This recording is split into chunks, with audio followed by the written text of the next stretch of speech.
Even just a photon of light, even light in a room that's ambient with your eyes closed, is enough to diminish this melatonin production because of this excitation. Welcome to Commune. We are on a mission to inspire, heal, and bring the world closer together. So, humans have a very dependent and complicated relationship with the sun, with sunlight. Yeah. Obviously, sunlight enters our atmosphere and hits the chloroplast on a plant, for example, and catalyzes this process called photosynthesis, in which plants make macronutrients, which we then consume, or other animals consume it, and then we consume those other animals, and we metabolize that into energy. So we're essentially, on some level, just kind of continuous light energy. So that's one very important role of the sun. And part of that process, one of the byproducts of photosynthesis is oxygen. So that's very key, as we will discuss to some degree in the process of cellular respiration. And then obviously UVB light is responsible for our endogenous production of vitamin D, which is, as you have extolled the virtues of vitamin D so eloquently on the MedCram YouTube, is key for immunity and also for the absorption of calcium, etc. But we're here to talk about a more secret or a less discussed relationship between sunlight and a particular hormone known as melatonin. And I think what people are going to learn today is going to blow their minds, because it blew my mind when I heard you and Kyle talk about it.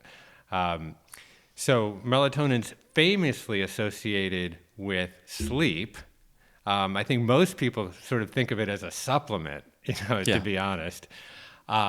But it also has a potentially even more useful function, which you will divulge as we get into this conversation. And it's, like I said, it is illuminating in every possible way. Yes. It's hard to not use puns in this kind of discussion. It is. It's illuminating, eye-opening. Yeah.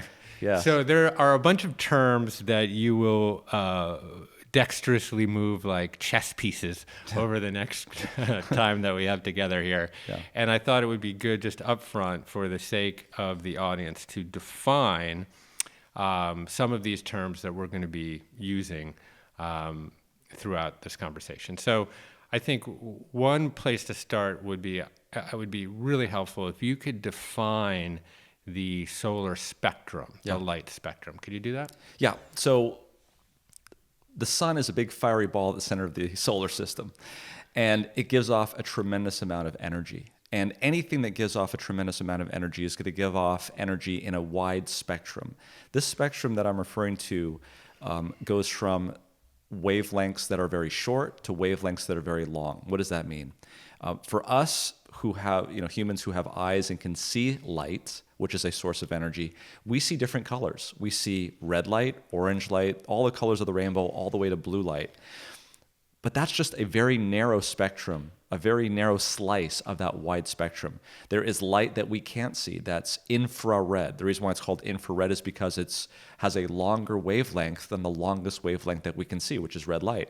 And then we have ultraviolet light, which has a shorter wavelength than the shortest wavelength that we can see, which is violet. And so all of that energy that is beyond violet is known as ultraviolet radiation. And similarly, all of the light that is beyond the red is known as infrared radiation. So if we look at those three major aspects of light that's coming to us from the sun, the big fiery ball at the center of the solar system, we have visible light, which only makes up about 39% of the total energy. So there's a huge amount of energy outside of what we actually see. And I'll give you an example here in just a sec.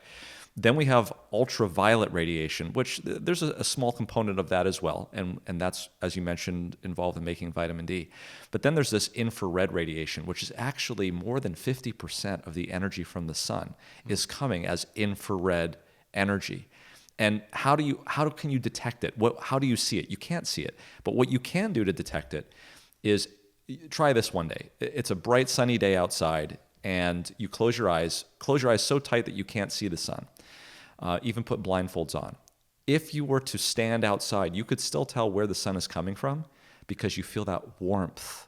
And so what's going on here, let me explain, is infrared radiation has a long wavelength of light. It's able to penetrate things much better than regular light that you would see. And so infrared light will go through your shirt, will go and hit the epidermis of your skin. It will go deep down into the dermis of your skin and actually stimulate your heat receptors. And that warmth that you feel from the sun is actually not light that we're seeing. It's infrared radiation penetrating deep down that far. The reason why it's able to do that is because it has a longer wavelength of light. Think about this in terms of when you're pulling up to a stoplight and there's some teenagers that pull up next to you playing that stuff they call music. And it's the boom, boom, right? That sort of stuff. That's my daughter Yeah, you're talking exactly. about. Okay, yeah. Exactly. So that's going through their car. And notice, by the way, you're not hearing the high-pitched frequencies. You're hearing just the low-pitched. And that's because that's the type of energy that can penetrate not only their car, but your car and vibrate your steering wheel. The same thing's happening with infrared radiation. That's so interesting. So this is largely an audio format and not a video format. So I was trying to think about how to explain the nature of these waves, right? So infrared might be Roger, and visible light might be Roger. Yeah. And ultraviolet light might be Roger. Yeah. Is that a fair? Somewhat. It's somewhat. Another analogy that would make perfect sense is, you know that if you're next to a lightning strike, you're going to hear crash and then boom, right? You're going to hear high frequency all the way down to low frequency. But when that thunder is miles and miles away, you'll just hear a slight rumble. And it's because that low frequency has the ability to penetrate and travel far distances. It's exactly the same thing with energy from the sun. Yeah. So the range of visible light, how is that measured, and what is that range exactly? So it's measured in nanometers, and there's general nanometer length of the wavelength. So we're talking extremely, extremely small, but we're talking 300 nanometers up to like 700 nanometers. That's generally where we see the visible spectrum. Once you get starting going past 760 nanometers up to 1400 nanometers, this is longer wavelength. This is the type of wavelength that we're talking about today. That's going to be very important when we talk about near infrared radiation. Right. And then often, a lot of people talk about blue light. Yes. And we'll talk about that in the course of our discussion. Yep. So does blue light sit within that range of visible light as a subset? Yes, it's around 400 nanometers, 400, 480. We'll talk about that when we talk about some of the things in our eyes and what likes to stimulate things in the eyes. Great. Okay, so I think that was some really good grounding around the light spectrum. Another term that I would love you to unpack is the term oxidative stress. Yes. Okay, so imagine a molecule that is so reactive, that it's so damaging, that anything it touches, it changes. Those are the types of things that we call reactive oxygen species. Another way of looking at it is, imagine an engine. An engine has to make locomotion. That's how an engine works. It spins your tires. It lets you go from point A to point B. A byproduct of an internal combustion engine, though, is that it makes heat. And just as that heat can, if not dealt with appropriately, can shut down the engine because it causes heat, damage, and expansion. The pistons get seized up. That's the same thing that happens with oxidative stress. Oxidative stress is a byproduct of something that is very essential for us as human beings. What is that essential thing? It's making energy, right? We break down various different types of foods. We make energy. Innate in that process of making energy, something that we can get very technical about. This happens in the mitochondria of cells. There's something called an electron transport chain. Think of this as like the Colorado River. It starts off in the peaks of Colorado and it ends in the Gulf of California. But along the way, that river goes through dams, and those dams utilize the height of that of that water molecule as it falls down to generate electricity. Well, this is similar to what's happening in the mitochondria. You have these high energy electrons that are very reduced. They're usually in the form of fats, sugars, and they've gotten that way because of the sun, interestingly. And what happens is as those electrons are stripped off of those molecules in the mitochondria, they start to fall down this chain where they become less activated, less activated, less activated. Soon it gets to the point where they're so less activated, they have very low energy electrons, that the only molecule left that will accept these electrons is, get ready, oxygen. Exactly. So oxygen accepts these electrons, and normally it's supposed to take 4 at a time, and that turns it into a very benign molecule called water. Right. Okay. But the problem is that when you get 1, 2, or 3 of these electrons put onto this oxygen molecule, you'll get either a superoxide, a hydrogen peroxide, or a hydroxy radical, respectively. And these molecules are extremely reactive. Like literally, they only have to go a few nanometers or angstroms or whatever the measurement is, and the first molecule that they bump into, they will change it and damage it. So this is a constant problem that the body is having to deal with, just in terms of doing business, of making energy. Yeah, it's interesting that through this system of the electron transport chain and energy production, the body will make mistakes, but then it also has safe gap measures for correcting some of those mistakes, and we'll talk about it. When people use the word free radicals, and is that an interchangeable word with reactive oxygen species or these charged molecules that produce oxidative stress? Yeah, for the most part. And for what we're talking about today, they're completely interchangeable. Okay, great. Yeah.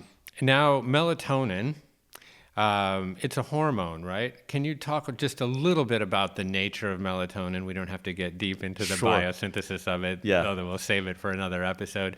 But just kind of some broad parentheses around melatonin. Yeah, so melatonin was first discovered in the bloodstream, and we isolated it to this gland, if you will, in the brain called the pineal gland. It's part of the brain, and melatonin is secreted at certain times of the day, specifically at around 9 or 10 o'clock in most people, depending on when your circadian rhythm is, and that's a whole nother discussion. Yeah. But what melatonin, we understood, prior to this episode, does or did is it signals the body and tells it that it's ready for sleep. It's a very important molecule in that it is signaling the body. It's secreted at the right time, and it signals the body for the benefits and tells the body that it's time for sleep. Got it. And melatonin is synthesized from a neuromodulator that many people might be familiar with called serotonin. Yes. Which is often associated with mood, yes. right? And then there's a precursor even to that, which is an amino acid known as tryptophan. And we're going to discuss on some other podcast whether or not one needs to exogenously consume tryptophan in order to properly make serotonin and then subsequently melatonin. But let's get into the relationship between melatonin and the sleep-wake cycle. And I think part of that is really explaining this notion of the circadian clock. What is it? How is it regulated? What triggers it, et cetera? Can you expand on that? Yeah. So there's all these clocks all throughout your body, and the problem is that just like in society, we all have clocks, and we need to know what to set it to, right? Well, what time is it? And nowadays we just pull out our iPhone and see what time it is on the iPhone, and that's what we set the time to. Well, think about the iPhone as sort of the master clock, or if you've got a smartphone or a Samsung or a Google or whatever, there's some sort of reference that keeps time that everything else times to. And that's what's going on in the brain, in a portion of the brain called the suprachiasmatic nucleus. It's a long word, SCN, that we will use. And it's in this structure in the brain that the master clock resides. What's going on here is that there are certain processes, there's a lot of processes, lots of proteins, thousands of proteins and genes and byproducts, all of which need to go off without a hitch. Here's a great analogy to think about. you go to the concert. Let's say it's a Beethoven's Fifth concert, right? And the conductor needs to start the orchestra all at the right time, because you've got the violins, you've got the drums, you've got the oboe, you've got percussion. They're all there. They're all ready to start. They all have the music correctly written. It's all written out.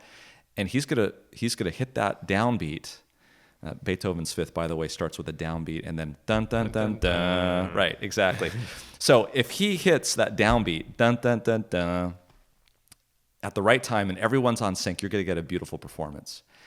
But if everybody decides to start at a different time, you're going to get a cacophony of confusion, and it's not going to sound well at all. The master clock is that conductor, and it tells the body when it is that it needs to do things. And that might not seem very important, but it actually is extremely important. And the reason why it's important is because of the reason of why we sleep, of why there's certain times of the day that are better for eating than other times of the day. It's because just like any major city, there are certain times of the day when you want to do construction, and there are other times of the day when you want to break down, repair, and fix. Imagine what would happen if Caltrans here in California decided to fix all the freeways at rush hour. That would be absolute confusion, right? I feel like they did. Yeah. Well, this is the problem. Or imagine if you went to Disneyland and they decided to hire the gardeners and check the rides during the day when people are supposed to be riding them. You know, these are complicated systems. Our body's even more complicated. And what we're now starting to understand is that there's certain parts of the day that are made for building and eating and working. And there's certain times of the day where the body needs to recharge and get ready for the next day. And that involves breaking down and rebuilding and cleaning out. And this is what's happening during the evening time. And that's why the master clock is so necessary in making sure all the cells of the body are timed in concert, so you get dun dun dun dun. So the suprachiasmatic nucleus. Yes.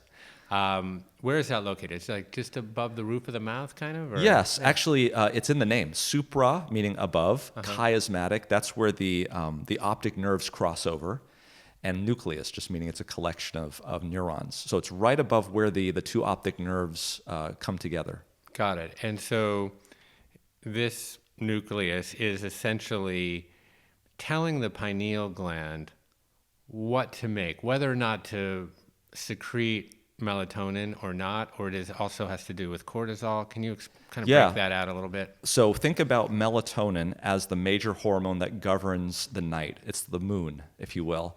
And think of cortisol as the major hormone that governs the day. It's the sun. And so depending on what time of day it is, the suprachiasmatic nucleus is going to have a say about its time to secrete melatonin, and it has a direct connection to the pineal gland to tell it not to do it, actually. So if it gets stimulated, for instance, by light. So let's say the sun has gone down, let's say you've got a perfectly timed circadian rhythm, and the sun has gone down and it's nighttime. And now the pineal gland is saying, let's now secrete the melatonin that this body needs to be perfectly great. And you decide, as a human being, because you have the power to do so, and we have the technology to accomplish it, to expose your eyes to bright light. Well, unfortunately, what we now know is that bright light, which hits the retina of the human eye, is going to go back and shut down melatonin production in the pineal gland. Why would that be? That would seem like a very bad thing to do. But if you think about it, our body was not designed to be having lights on when it's nighttime. And so this is one of the major issues that we see, is especially in society, is we're on our phones, we're on television screens, we're on smartphones late at night after 9 o'clock. It's hitting what we call intrinsically photosensitive retinal ganglion cells. These are ganglion cells in the back of the eye that are not rods and cones. These are the rods and cones of what make you see. These are completely different. They go to different parts of the brain. It's sort of a subconscious evaluation of light. Anyway, these go to the suprachiasmatic nucleus. The suprachiasmatic nucleus says, well, wait a minute. I thought it was nighttime. But clearly, we're getting light from the eyes, and therefore, it must not be nighttime. Hey, pineal gland, shut down melatonin production.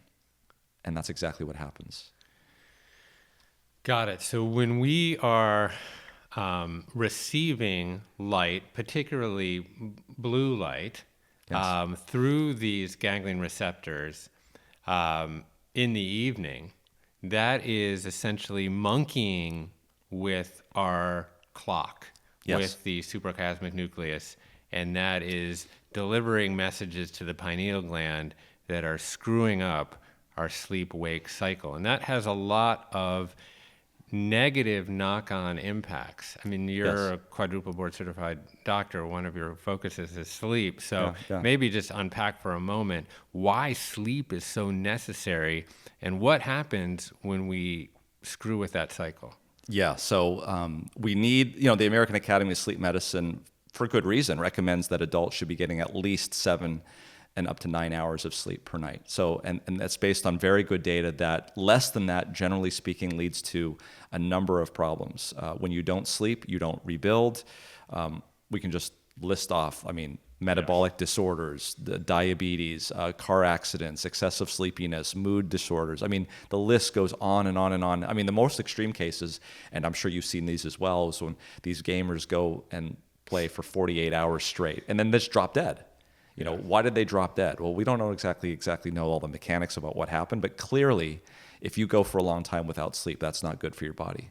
Yeah, I think about memory consolidation, so learning that codifies during REM sleep or restoration, muscularly, physiologically, psychologically, that's happening during deep sleep. There's also this system called the glymphatic system, which is sort of akin to the lymphatic system, but it's the sort of clean out function. Right. And I've started to read a little bit about these beta amyloid proteins that are highly correlated with neurodegenerative disease like Alzheimer's.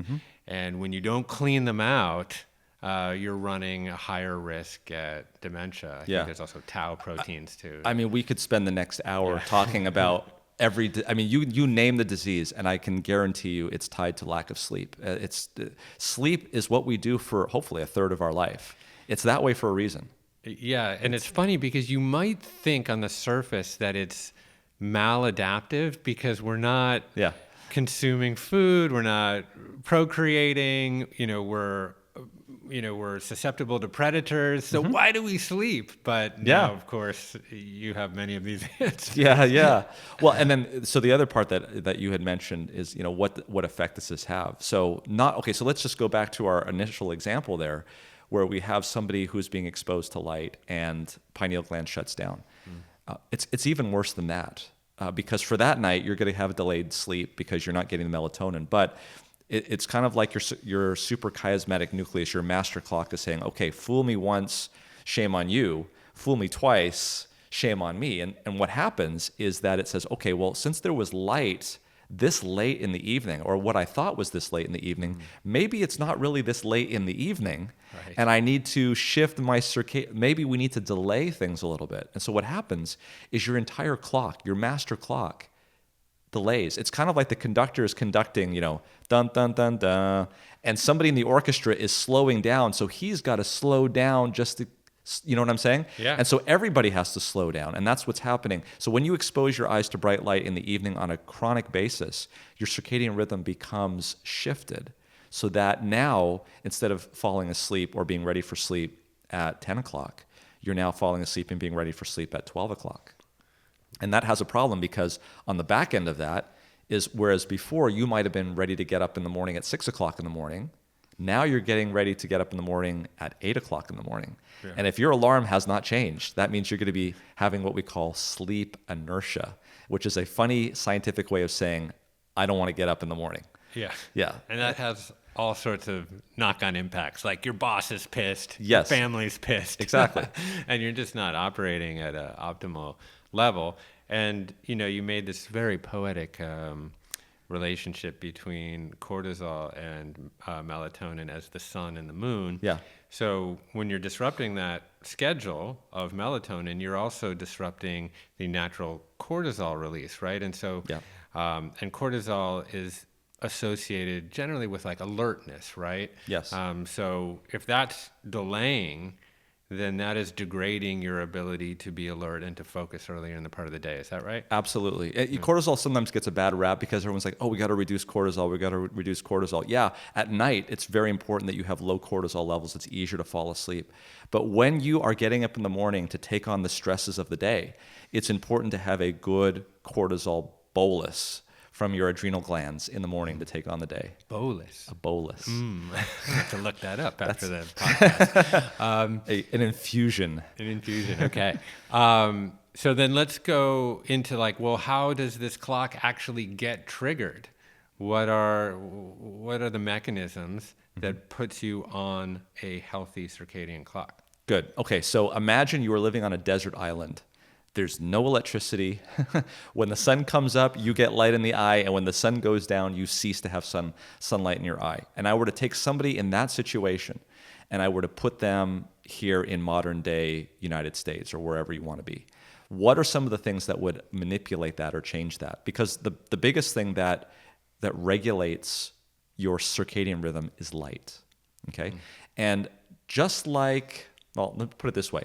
Light is not all that bad. What we talked about here just now is that it's light late in the evening that will delay your circadian rhythm. And the reason why that is because you have these things called intrinsically photosensitive retinal ganglion cells, particularly in the inferior portion of your retina, which is that thing at the back of your eye.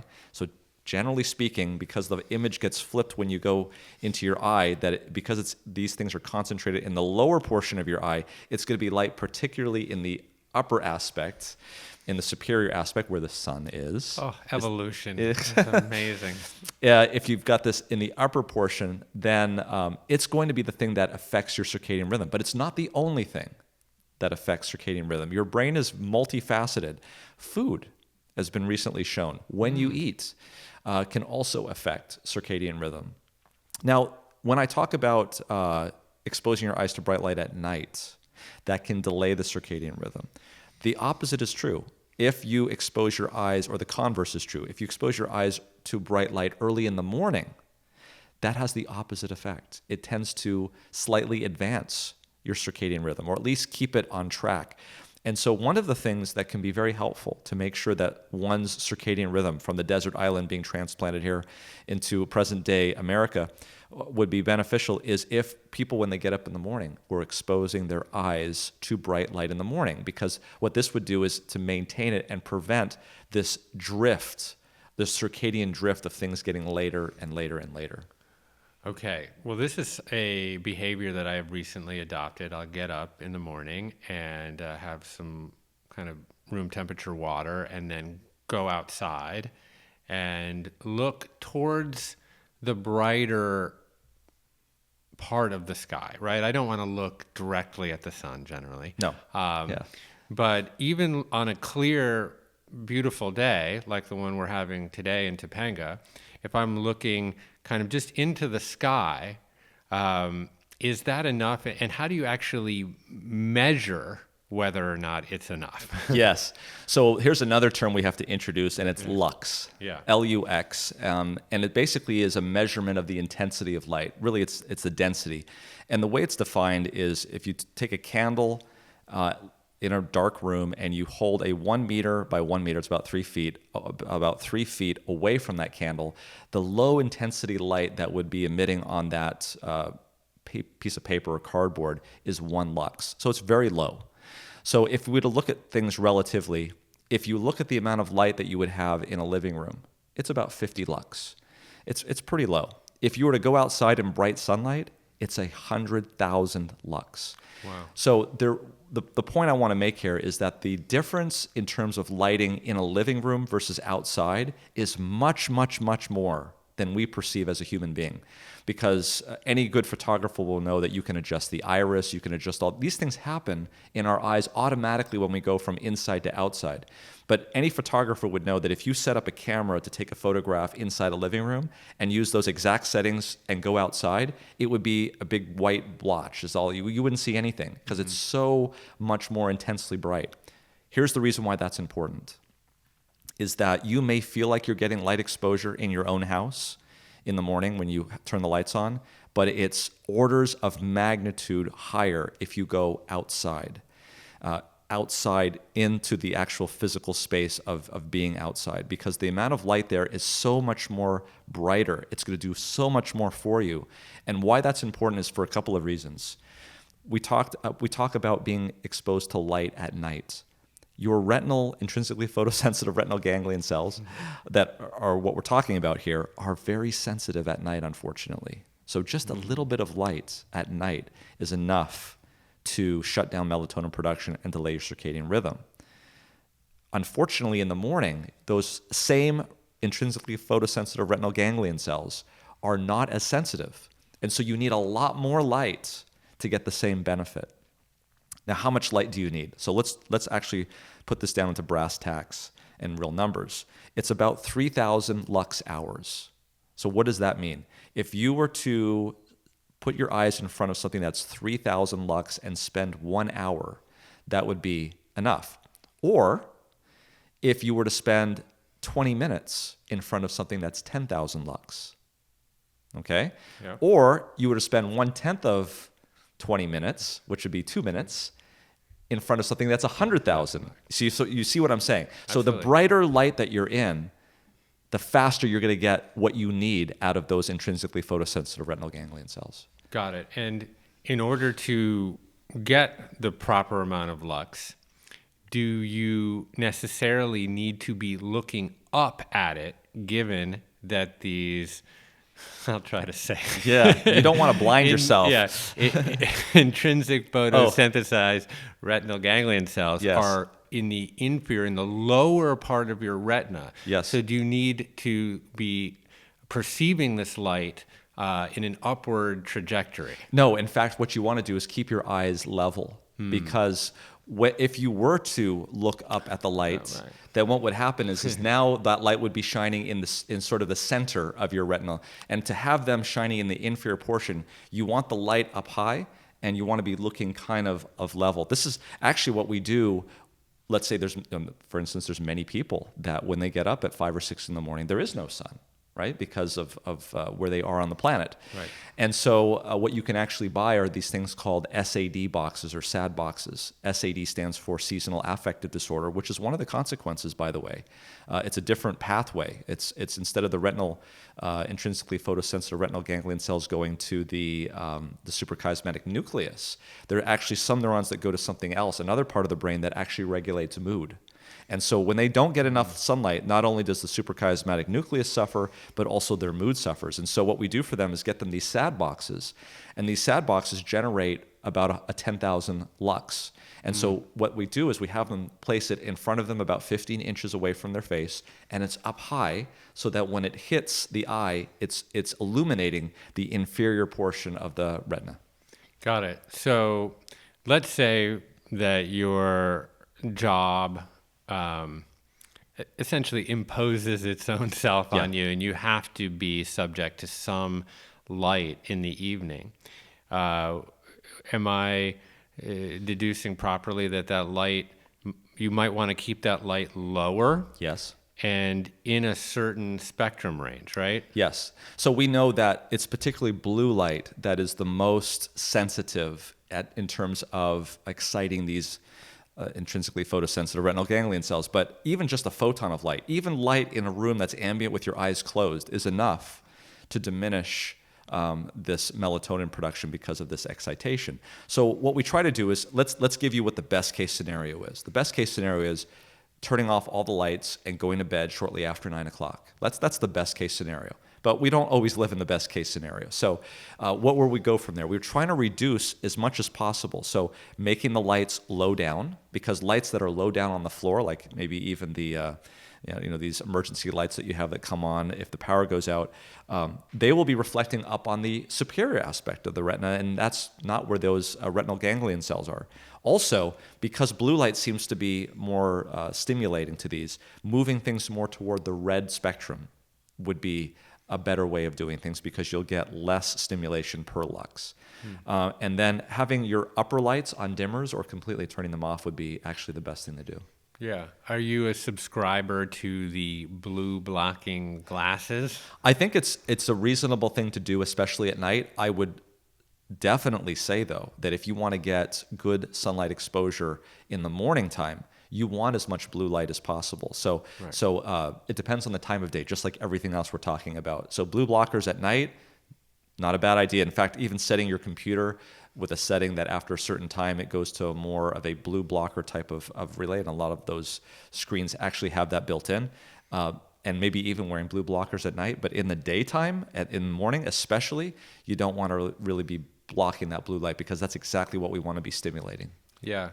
So you addressed seasonal affective disorder a little bit. Yeah. Is there a correlation between that kind of depression and or lack of sleep at different latitudes? Oh, that's a good question. I don't know if there actually has been published associations on that.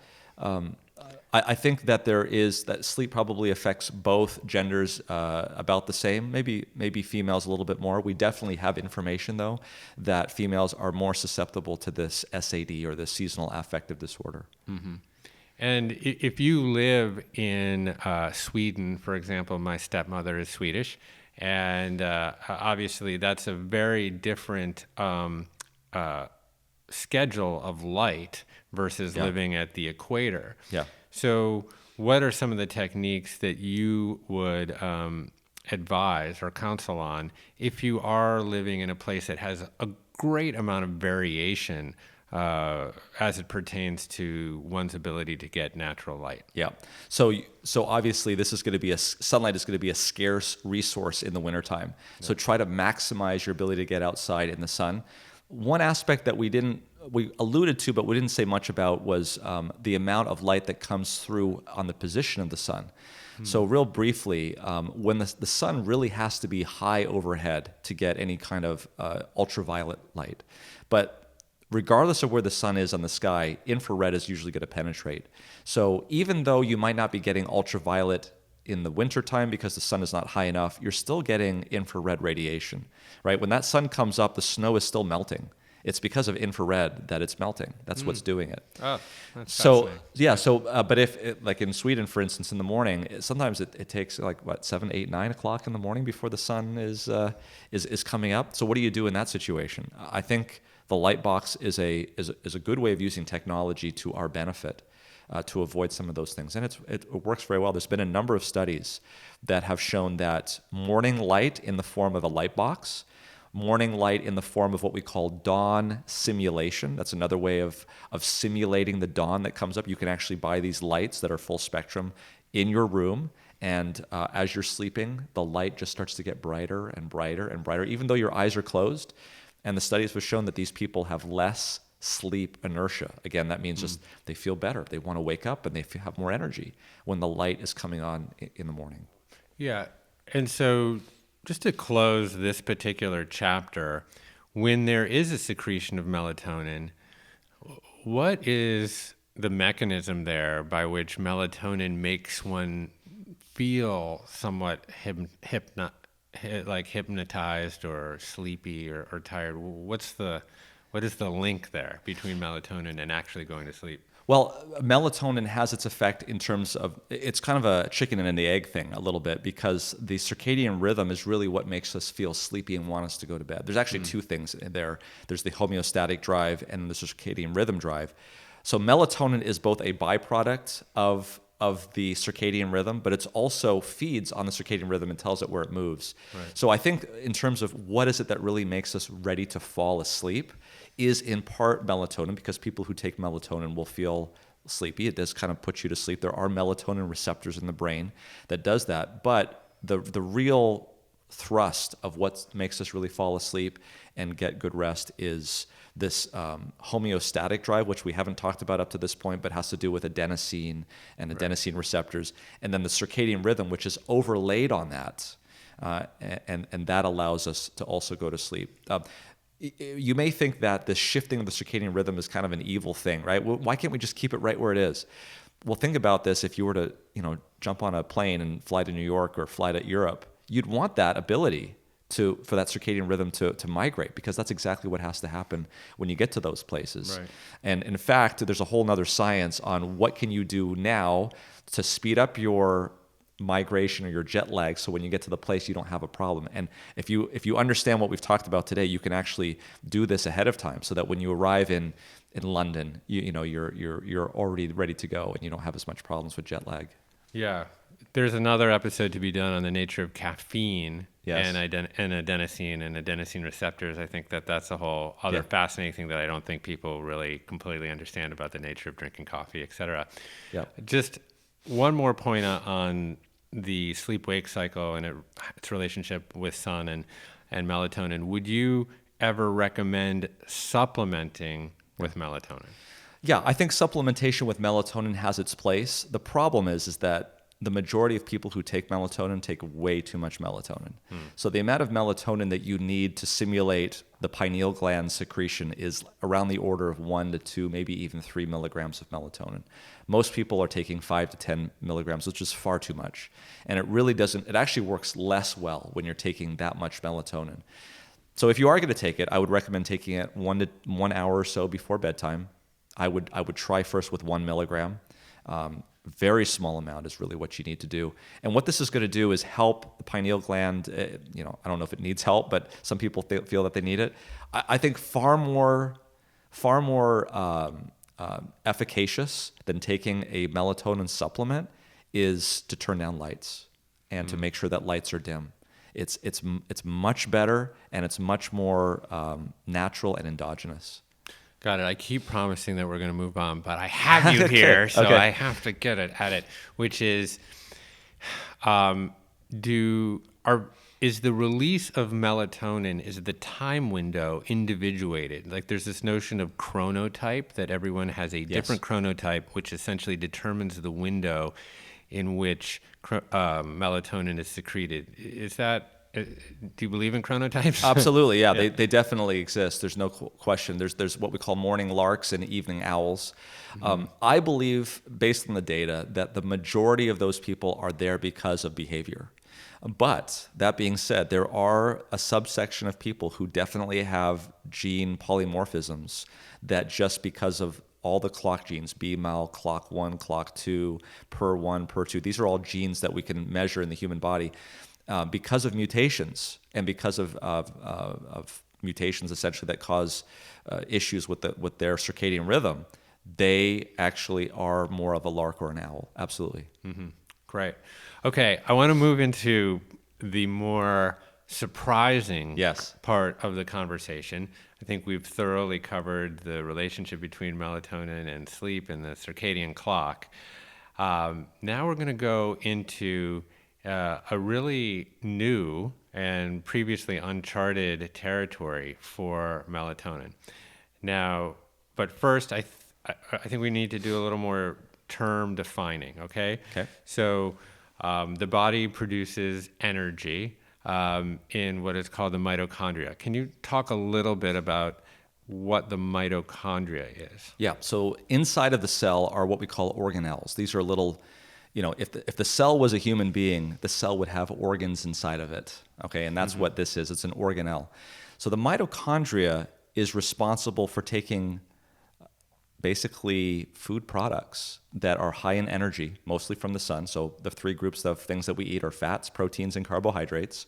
And we could get to a lot technical talk, but we just waste a lot of time with this, and would just be showing off enzymes. But it all ends up in the mitochondria in the form of acetyl-CoA, 2 carbon fragments, whether it's from fats, whether it's from sugars, whether it's from proteins. And then once the 2 carbons end up in the matrix of the mitochondria, it goes through this thing called the Krebs Cycle. And the Krebs Cycle basically extracts these high energy electrons from these food particles and makes things like NADH and FADH2. These are compounds which have high energy electrons.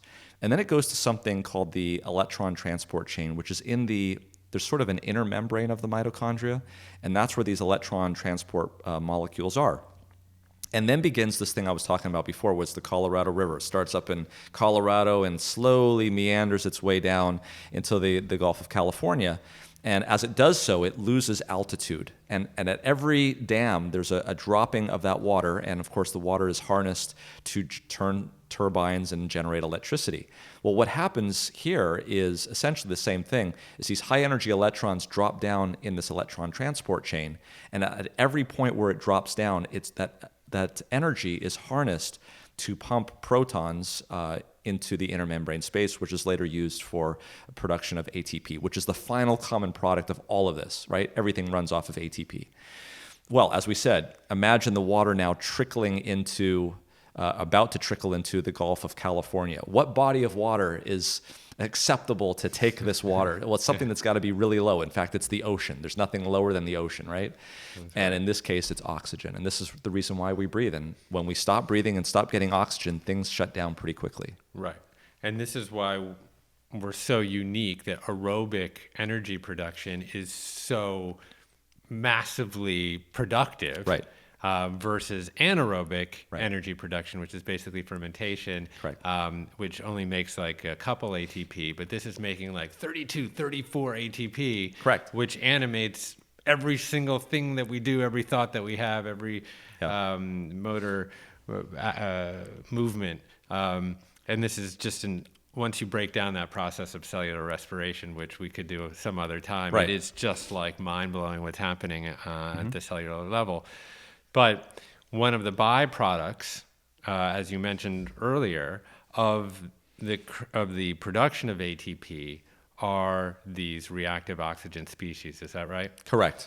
So now the water, as it goes down to the Gulf of California and it's emptying in, it's supposed to, really, oxygen is supposed to take those 4 electrons and make water. And water is this wonderful molecule that never hurts anything, right? It's the universal solvent. It's everywhere. It's great. But what happens when, exactly, we've got it right here. We L'chaim. Yes, there we go. There we go. This is the water. I always wonder where this water has been in the last, millennium. Where has it been? Who knows, right? Where has it not been? Exactly. Some of it went over Niagara Falls. Who knows? Anyway, so the problem is getting from oxygen to water is great, but it takes 4 electrons to get there.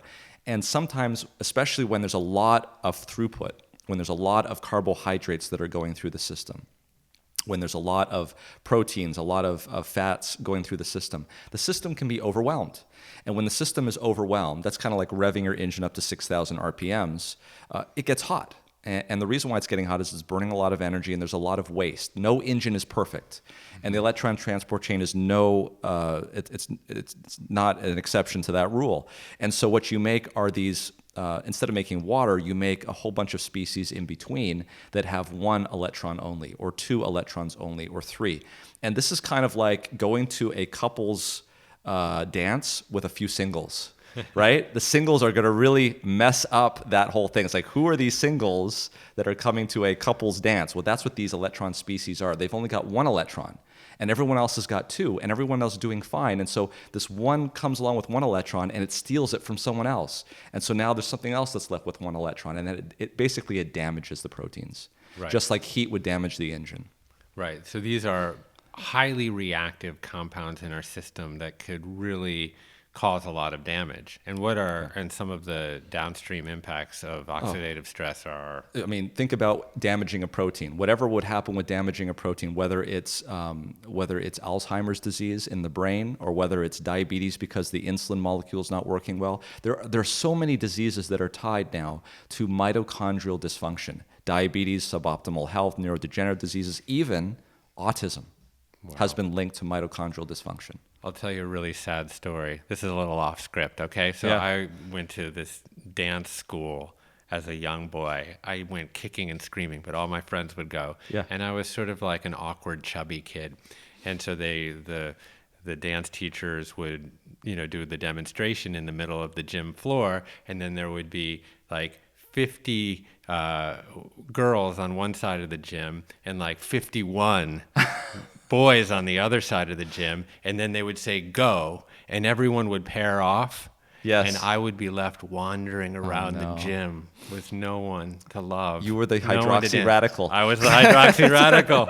I was a reactive oxygen species, and boy, was I reactive. Yes. I was causing a lot of damage there.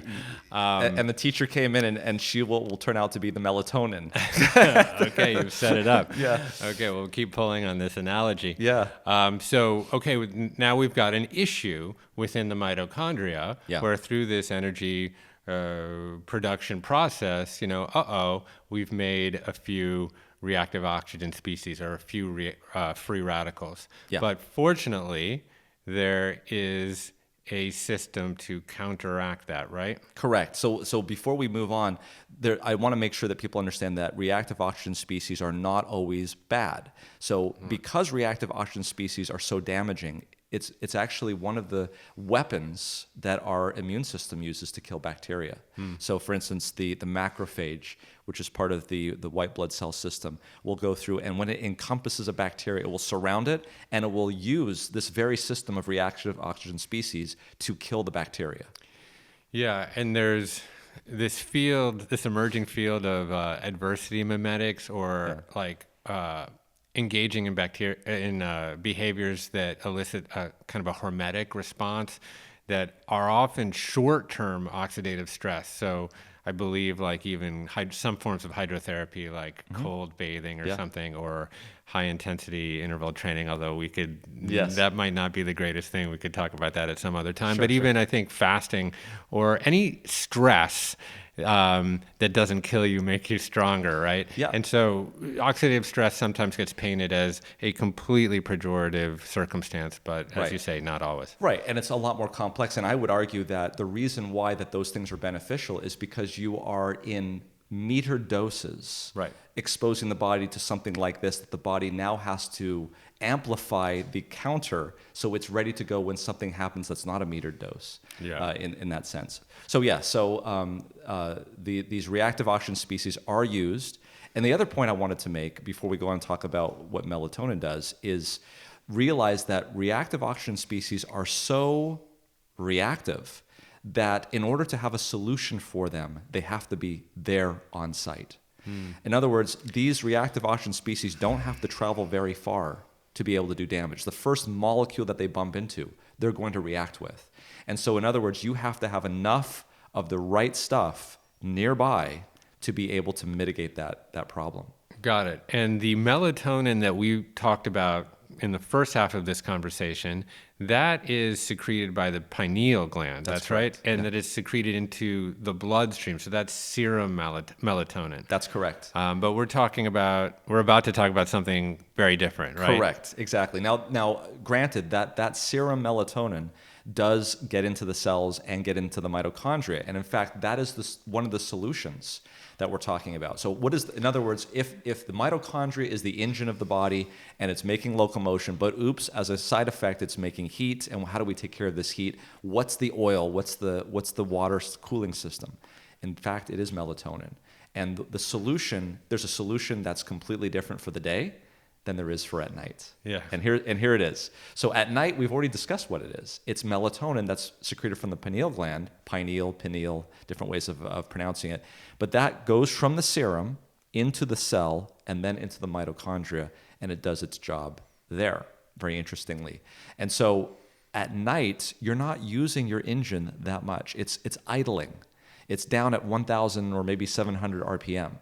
And so you don't need a lot of melatonin. You don't need the cooling system as much at that time. Right, and you're probably not making as much energy because you're in a quote-unquote somewhat fasted state. Correct. Right. Exactly. So not only are you not using it, but you're not producing it as much.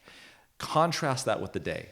So in the day, high amounts of energy are being utilized. Not only are you utilizing energy, you're eating foodstuffs, and that's going through the mitochondria. And so essentially, instead of at 700 or 1,000 RPM, you're chugging along at 3,000, maybe even 4,000 RPM.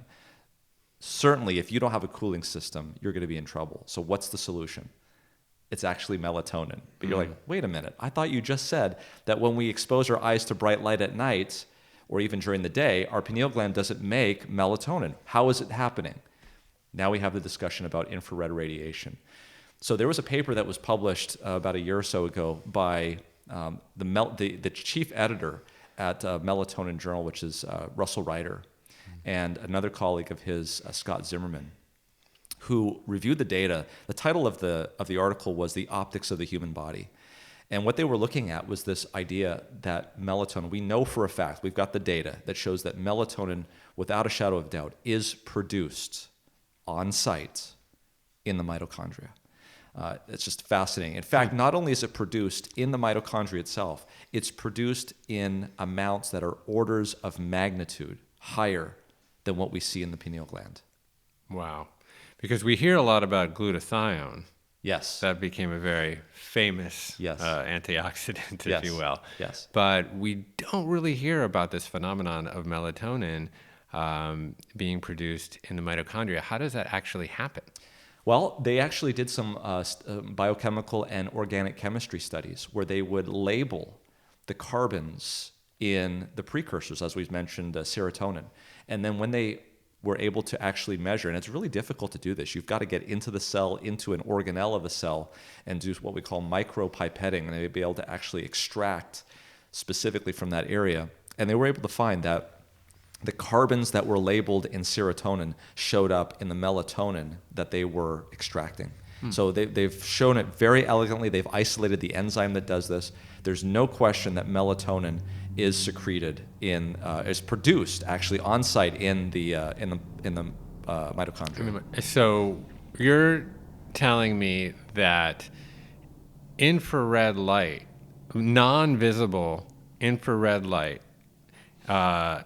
essentially permeates the skin, moves into our mitochondria, and has some form of reaction or catalyzes part of the mitochondria to create melatonin. What is that? To actually improve or increase the production, yeah. Right. So this is empiric evidence is what they're looking at. They've proposed this in their study, in their article, that there are receptors in cytochrome C oxidase. Now that's a long word, but it's a enzyme at the very end of the electron transport chain. And there are receptors in the cytochrome C oxidase. I think when they named this, they knew very early on cytochrome, chrome being light, right, that these types of enzymes had the ability to absorb certain types of light. And that's exactly what they have shown, is they have very, very good empirical evidence that when you shine near infrared light on the skin, for instance, that there is an increase in cytochrome C oxidase in that portion in the blood that comes back. And there's also an increase in nitric oxide, which causes vasodilation. There's an increase in oxyhemoglobin, which carries the oxygen to the cells. What they are showing, or what they believe happens in their proposal, is that melatonin levels go up dramatically when the cell is hit with near-infrared radiation, because this near-infrared radiation increases the metabolic rate, increases the mitochondrial activity in those cells. So getting a lot of sunlight has a mixed reputation. Yeah. Because oftentimes we associate getting too much sun with certain melanomas, et cetera. But that is mostly associated with UV rays, right? And we're talking about near infrared rays, which are the other side of the spectrum, right? Exactly. And so if you were to counsel someone around getting the proper and right amount of sun, yes, how would you go about that so you're decreasing the maleffects and increasing the good effects from near infrared? Here's the good news. Just as you mentioned, the worst offensive form of light in terms of damaging rays is ultraviolet. Ultraviolet, fortunately, really can't penetrate well through clothes. Near-infrared radiation, on the other hand, has very low levels of ionizing radiation and doesn't cause a lot of damage. The good news is that infrared light can penetrate through clothes. And even more than that is that infrared radiation is the type of light specifically that bounces off of green leaves, grass, and foliage, basically. And so if you want to minimize ultraviolet radiation, the damaging rays, avoid going out into the sun between the hours of 10 a.m. and 2 p.m. when it's the highest and overhead. But any other time, even going outside not in direct sunlight, in an area that's very rich in green leaves and trees, you're going to get plenty of near-infrared radiation. So in other words, if you want the benefits of near-infrared radiation coming to your mitochondria, coming to your skin, you don't have to go, exposed. You don't have to go out into direct sunlight. You can go outside any time of day. And so long as you're surrounded by a lot of trees and green grass, even if you're not, you're going to get near-infrared light. That's the good news. So you're telling us to get out into nature. Yes. I mean, somehow we knew that. The only problem is indoors. Yeah. If you're indoors, you're not going to get this. How much time do we spend indoors as a culture in the Western world? Well, the evidence is we spend about 7% of our life outside, and that used to be much higher, 50%, 75%. Right. So we're looking at, because we're more sedentary, we're more inside, we're getting less sunlight. We're also getting, by extension, much less infrared radiation, right? Exactly. And so then that's going down, but then we're looking at all of these chronic diseases, and including infectious diseases like COVID. Right.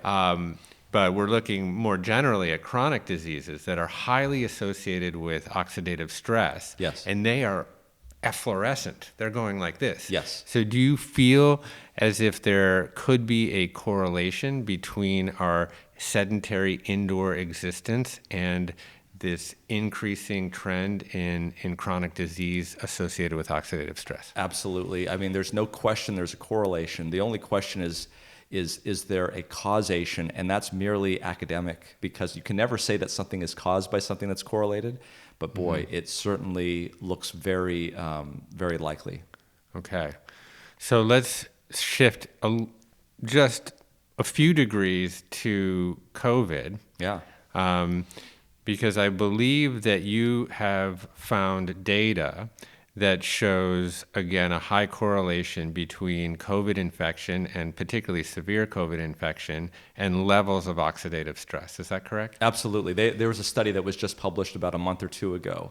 This is early 2022, that looked at 3 different aspects of oxidative stress in the human body. One of them was looking at the reserve of antioxidants in the form of glutathione. And by the way, you mentioned glutathione. Melatonin actually regulates glutathione. So in terms of glutathione being the king daddy, no, Yes. It's actually the big boss is melatonin. In fact, melatonin is twice as powerful an antioxidant as vitamin E. So, glutathione just got dethroned. Melatonin is the new It got king. knocked out. Yeah, it got knocked out because melatonin actually regulates glutathione.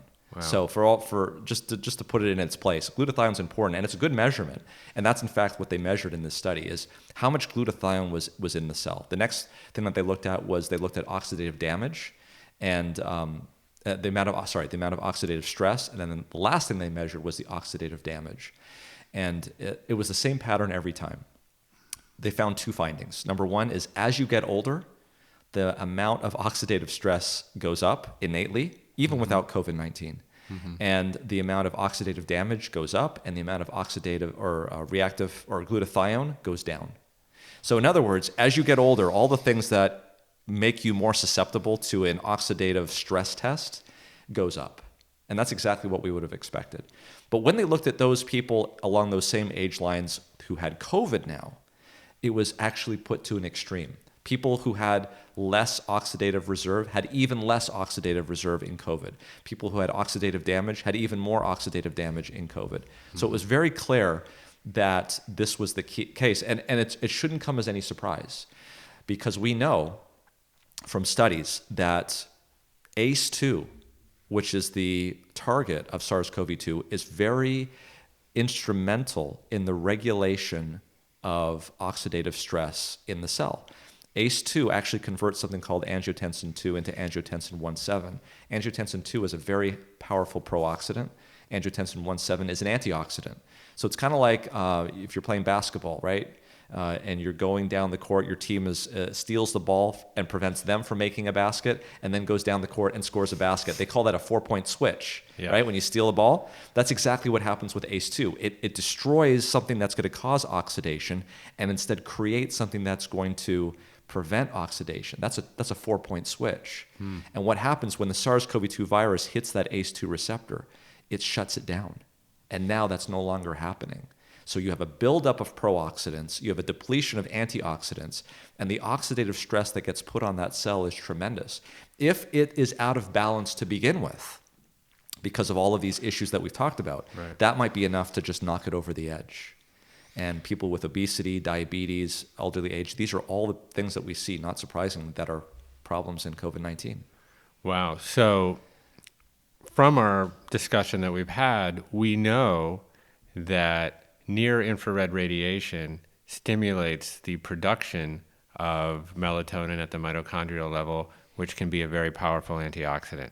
Yep. So in COVID, we just discussed, you just outlined the fact that people that have severe COVID have high levels of oxidative damage. Yes. So then I would ask you by extension, would treating people with COVID with sunlight, either prophylactically or therapeutically, be a legitimate treatment? Well, this is where it gets exciting. Yeah. This is where it gets really exciting because this is exactly what people have looked at. Let's look at the obvious thing first, and that's vitamin D. And vitamin D has been looked at a long time, and there's no question whatsoever that vitamin D levels are correlated with COVID-19 outcomes.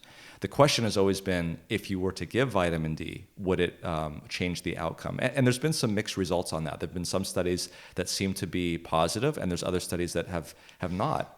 And the question really becomes then, is vitamin D actually doing something, or is it a marker of what something else is happening? So in other words, if I'm getting a lot of near-infrared radiation from the sun, I'm also going to typically have higher vitamin D levels. Right. But maybe it's not the vitamin D that's doing it.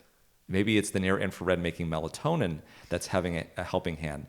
And so here's a couple of studies that really illuminate that. No pun intended. There was a study that was done in Europe where they looked at the surge in the wintertime. Every country in Europe in 2021 had a surge in terms of COVID-19. And what they did was they wanted to look at 3 variables: humidity, temperature, and latitude. And they wanted to know which one of these things correlated the most about when the surge occurred in terms of timing. There was no correlation with temperature. There was no correlation with humidity. There was a perfect correlation with latitude. What I mean to say is that the northern latitude countries in Europe had the peak first. So it started in Finland first. That was the first country to have their spike. And the last country to have their spike was Greece. And all of the countries in between followed suit almost one by one, as like dominoes falling. So that led highly to a discussion that maybe there's something in sunlight that is giving people enough protection that when it is withdrawn, that's when populations start to fall and you start to get these peaks. So there was another group out of the University of Edinburgh that did a study in the United States, and they had a similar conclusion. They said maybe it's not vitamin D. So what they did in the winter of 2021 is they completely eliminated the portions of the country of the United States, generally speaking south of the Tennessee border, that could get enough vitamin D from the sunlight. So they were just looking at, in other words, the northern portions of the United States. And they asked this question: does latitude in the United States correlate with mortality from COVID-19? And the answer was yes. The higher the latitude, the higher the mortality. Wow. Higher latitudes are, of course, associated with less sunlight. Yeah. So then they took that data and they prospectively analyzed data from England.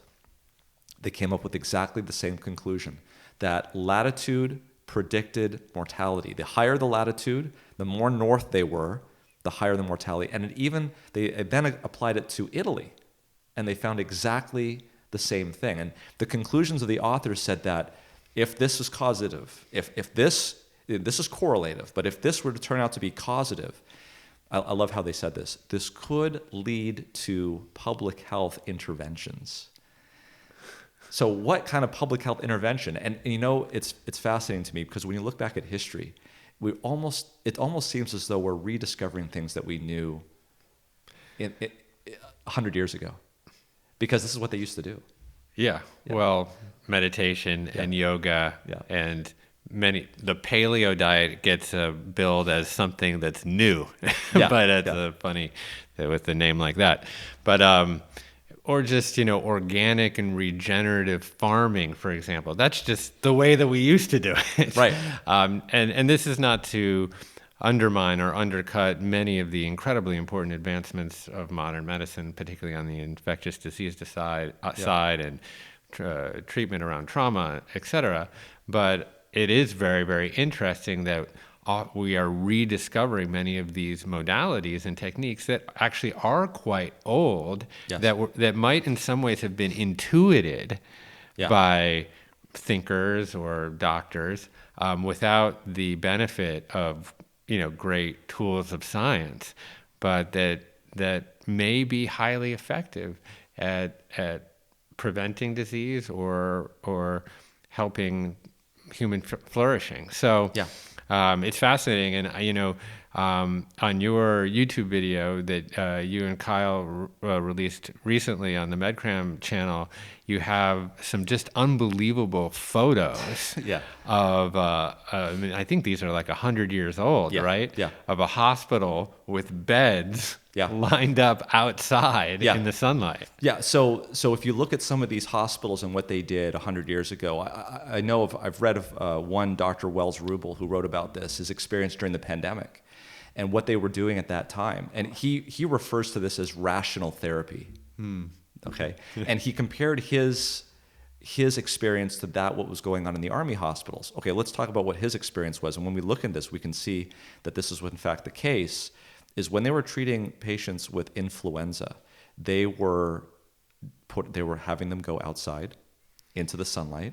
They were having them exposed in the sunlight and also to fresh air. They were doing hydrotherapy, which is basically hot-cold treatments. Yeah. And when he looked at the infectivity fatality ratio, which is basically how many people died versus how many people got infected, they were 1/6 the rate of what was going on in the Army hospital. Now, what was going on in the Army hospital? They were inside. They weren't going outside. They were getting high doses of aspirin that had just come out in 1899. Bayer aspirin. They said the German Bayer aspirin killed more Americans than the German bullets.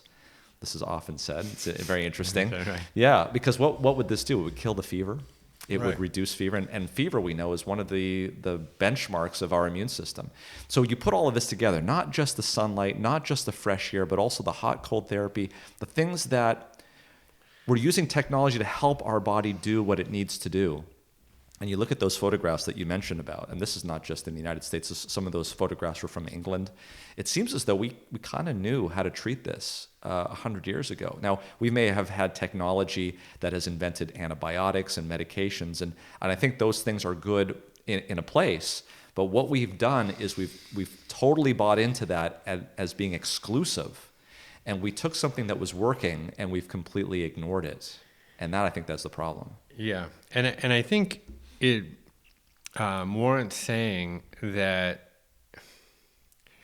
human evolution has, that there are certain mechanisms that are inherent to humans that are adaptive due to human evolution. And that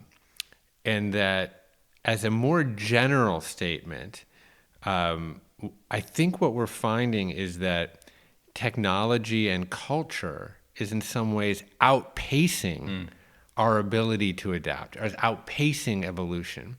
Because, if you, for example, we've talked today about, our sedentary lives that have brought us kind of inside and away from the sun, and getting light at the wrong times, and the technology that have prolonged the day into the night.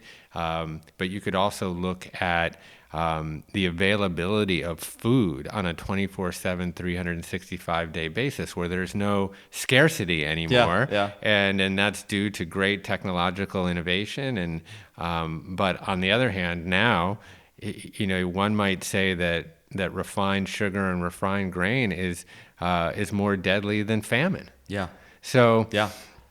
So in a way, culture and technology like I said, is sort of outpacing our ability to adapt to it. Yes. And that is causing a lot of very negative downstream effects. It is, and I don't know how the human body would be able to adapt, just theoretically, because what I'm seeing when I talk about some of these things like exercise, we've known for years that exercise is beneficial for the cardiovascular system, but exercise is good for depression, exercise is good for anxiety, exercise is good for just a whole bunch of things that we can test. How is the body going to, I mean, there's so many things that exercise is good for. How is the body going to adapt to not doing exercise? That's going to be, I mean, those are multiple, you know what I mean? I don't know. This is some science fiction depiction of we're just one giant large brain, all hooked into each other with a keyboard or something. Yeah, I don't know how, I don't know if that's better. I don't think it is. I mean, I think, honestly, Yeah. Getting up and getting out into the sun in a healthy way, and you've outlined, we don't have to necessarily get into direct sun. Correct. In order to get the near infrared rays that help to stimulate or upregulate melatonin production in the mitochondria. So, this is just living a healthy life, and obviously, maintaining one's sleep rhythm, as we've discussed, upregulates all of these different processes, from insulin sensitivity and cardiovascular health and even gut health. Right. So I guess, if you were to deliver to our listeners, a handful of bullet points in terms of kind of actionable things that they can apply to their own life as it pertains to sunlight and health, what would those be? Well, I would say let's, in your mind, picture what we would look like about 100 to 200 years ago, okay? And think about what they were doing and what they had to do and what we can do today, but maybe not taking it up on it. So let's imagine we're in the wheat fields of Kansas 150 years ago. It's bright, we're outside, we're doing some labor perhaps that is gainful. We're in the fresh air. When the sun starts to go down, we go inside. When the sun literally is going down at 7 or 8 o'clock at night, we're going in, we're maybe doing a few hours of some, getting things together, and we're in bed by 9 o'clock. The next morning, things are up, we're going outside, the cock's crowing. So here's the point. Let's put it in terms of modern day America, where we are right now, and maybe even let's make it difficult and say you've got a shift worker who goes in at 7 o'clock in the morning and comes home at 7 o'clock at night. That's very difficult, something that I have to do. I work with a lot of nurses that do that as well. So I think it's really important that we get up at a reasonable hour that allows us to do what we need to do. And I'll just say 5 o'clock in the morning. I know that sounds really early. For some, it may be 6. You can adjust this as you need to. Some people don't need to get up that early. But getting up at an early hour, like around 5, and not eating for about an hour. Why is this? Because you've been sleeping now for hopefully 7 or 8 hours. That's important. And extending that fast gives you that little bit opportunity to allow that rebuilding to occur, that breaking down and that rebuilding to occur. And then have a great breakfast. Have a good breakfast. The reason why I say that is because we know that insulin is more sensitive in the morning than it is in the evening. That's important because you don't have to have as much insulin secreted to take care of the glucose that you're going to have at that point. It seems to be giving you energy for the day, and you're not storing it if you're eating that in the morning. Now, people may disagree on that, but I think that's a reasonable thing to do. Then going off to work. So you're at work. If you're lucky, you had some sun exposure before you went to work, because when you get to work, you're not going to get any sun exposure. The windows are not going to allow that infrared radiation. You're probably not going to be outside. So if you don't have access to light, if you can't go outside and get bright light, get a light box and get exposed to light, maybe 10,000 lux, stay in 11 to 15 inches from it, make sure it's above you, but keep your eyes level, and get the benefit of at least grounding your circadian rhythm. Then go to work, do what you need to do. You get a lunch break. If it's possible in any way, try to get outside for that lunch break. Mm-hmm. Have a good lunch. It'll be the last meal that you have of the day. Okay, so eat whatever you want. Don't have to restrict your calories necessarily unless you want to. But get outside. Get that sunlight, maybe even a little bit of vitamin D. realize that ultraviolet radiation isn't going to penetrate through clothes, but infrared will. Finish the day, whether you get home at 5 or 7 or 8, it depends. But there's a good chance that you're not going to get sunlight before you get home. If you do, great. Go out and kind of look at the sunset. Enjoy the sunset. Give it that imprinting on your circadian rhythm that the sun is setting. You get that beautiful red light. 100, 200 years ago, maybe there was a fire. Yeah. Right? Think about a fire, right? Just think about a fire. It's low in intensity. It's low down on the ground, so it's not going to be hitting those intrinsically photosensitive retinal ganglion cells. And it's giving off a lot of infrared warmth, which is going to penetrate your clothes and hopefully give you the effect on the mitochondria. Yeah. And there's also another element about fire is that it is really good at bringing community together.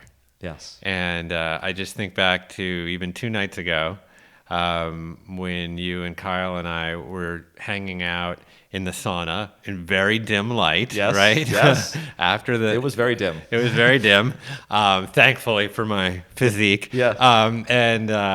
And it wasn't exactly... Oh, no, not at all. It wasn't exactly like a fire per se, but it was like low-level light. Yeah. And we were just in community together, exchanging ideas, exchanging spiritual concepts and physiological concepts. And I'll tell you, I don't know about you. Well, I do, because you mentioned it. I slept so well that night. And I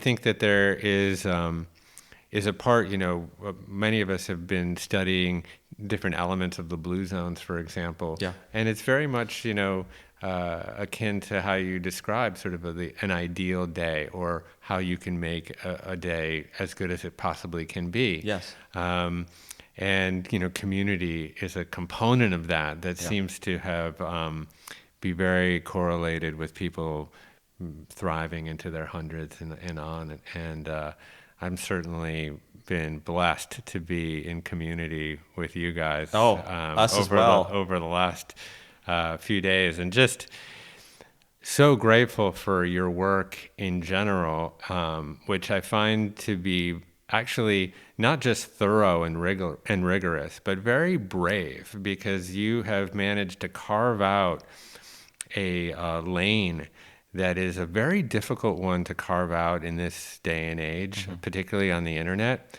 YouTube in particular sort of celebrates and rewards sensationalism and hyperbole and editorial bias, etc.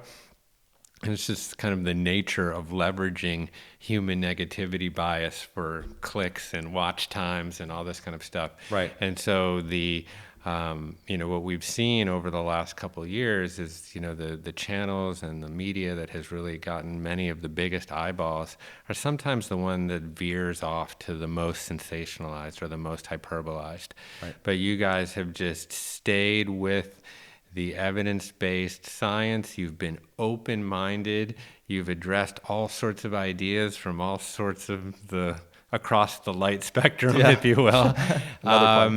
And you've really carved out what I call the middle way, which is, it's moderation, but it's also bringing extremes into coherence, into cooperation. And I think, boy, if anything is needed in our polarized and atomized and lonely culture today, it's coherence and cooperation and bringing people into community and getting people to work together, because all of society's greatest projects have been predicated on this ability to cooperate at scale. Yeah. And you guys are really are leaders in that respect, insofar that you are getting great scale with your message. And it's a message based on science and on sanity and on reason and on humility. Yeah. So thank you so much for thank you, all that. Jeff. Yeah. I can say from Kyle and from both of us, you have also done a tremendous job here at Commune in bringing and being one of the catalysts for bringing people with that like-mindedness together. And I just have to say that I have not slept better in the last 2 days. And I don't have a sauna, but I'd certainly love to get one. And I've been blessed, Kyle and I both actually have been blessed to have been in the sauna and get the benefit. And I'm thinking maybe that's what it is. I need to get one sooner than I think. Yeah, well, I will endorse one for sure. Okay. Well, maybe we'll get a deal out of this podcast. Okay. Very good. Thank you, Roger. I appreciate you. Thanks. All right. Hey, I'm glad you enjoyed this video. We have conversations with today's top thought leaders every single week, so make sure you click the notification bell below so you don't miss our weekly videos. I'll see you soon.